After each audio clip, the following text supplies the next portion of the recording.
રાજીવ ગાંધી પંચાયતી સંગઠન અને કોંગ્રેસ જિલ્લા પરિવાર તરફથી છાસ વિતરણનું કાર્યક્રમ યોજવામાં આવ્યું। રાજીવ ગાંધી પંચાયતી સંગઠન અને કોંગ્રેસ જિલ્લા પરિવાર તરફથી છાસ વિતરણનું કાર્યક્રમ યોજવામાં આવ્યો। અહેવાલમાં ન્યૂઝ કરણ વાઘેલા, ભુજ। યોગેશભાઈ પોકાર, રાજીવ ગાંધી પંચાયતી રાજ સંગઠન કચ્છ જિલ્લાના પ્રમુખ।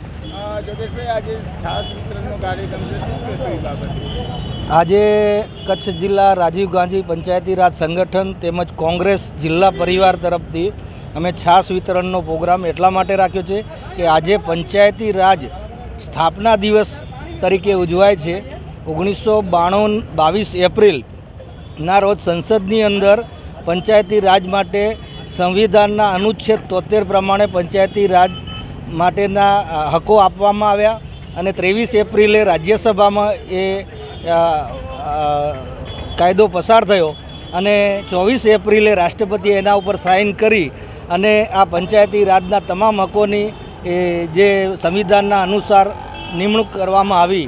જે પ્રમાણે 2010ની અંદર ડૉક્ટર મનમોહનસિંહ પોતાની જે વડાપ્રધાન તરીકે ચાલુ હતા ત્યારે 24 એપ્રિલને પંચાયતી રાજ સ્થાપના દિન તરીકે જાહેર કર્યો, જેને હિસાબે આજે પંચાયતી રાજ સ્થાપના દિન આજે અમે લોકો કચ્છ જિલ્લા કોંગ્રેસ પરિવાર તેમજ રાજીવ ગાંધી પંચાયતી રાજ સંગઠન દ્વારા આજે છાસ વિતરણનો પ્રોગ્રામ કરી ઉજવી રહ્યા છીએ।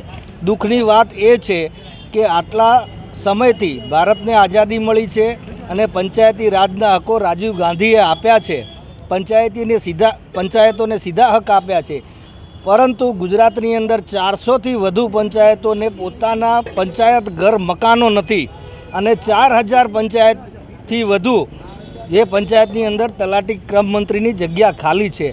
એટલે ચાલુ સરકારને અમે કહેવા માગીએ છીએ, આજે સ્થાપના દિન નિમિત્તે અમે તમારા મારફતે કહેવા માગીએ છીએ કે તાત્કાલિક આ તલાટી ક્રમ મંત્રીની જગ્યાઓ પૂરવામાં આવે।